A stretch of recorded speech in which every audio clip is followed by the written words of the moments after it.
ఉత్తరాంధ్రలో దౌర్జన్యం చేస్తున్న సీఎం రమేష్ లాంటి వలస పక్షుల్ని తిప్పికొట్టాలన్నారు వైసీపీ ఎంపీ వైవి సుబ్బారెడ్డి.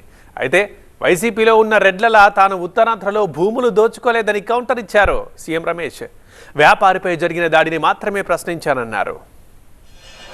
ఇక్కడ అభ్యర్థిగా వచ్చిన ఆయన ఏ విధంగా బీజేపీ పార్టీ అభ్యర్థిగా పార్లమెంటుకు నిలబడ్డ అభ్యర్థి 2 రోజుల కిందట చోడవరం నియోజకవర్గంలో ఏం చేశాడో చూపించాడు.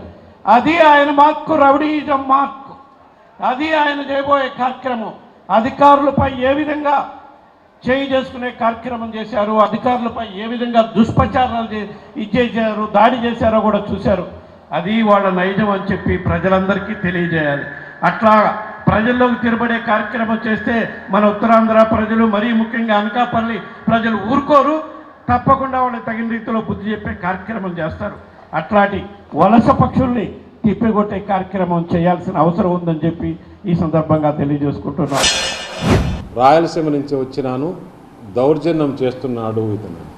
మీడియా వాళ్ళు ఉన్నారు. నేను ఒక వ్యాపారస్తునికి అన్యాయం జరుగుతుంటే ఇక్కడ కంటెస్టింగ్ అభ్యర్థిగా, భారతీయ జనతా పార్టీ కంటెస్టింగ్ అభ్యర్థిగా నా దృష్టికి వచ్చినప్పుడు నేను మీడియాకు చెప్పి మీడియాని తీసుకుపోయి అక్కడ వారిని నిలదీయడం జరిగింది. ఈ రెడ్లు, వైసీపీ రెడ్లు ఉత్తరాంధ్రలో దోచుకున్న భూముల మాదిరి నేను ఎక్కడే కానీ 1 సెంటు భూమి జోలికి పోలా, ఎవరిని కూడా అసాల్ట్ చేయలా.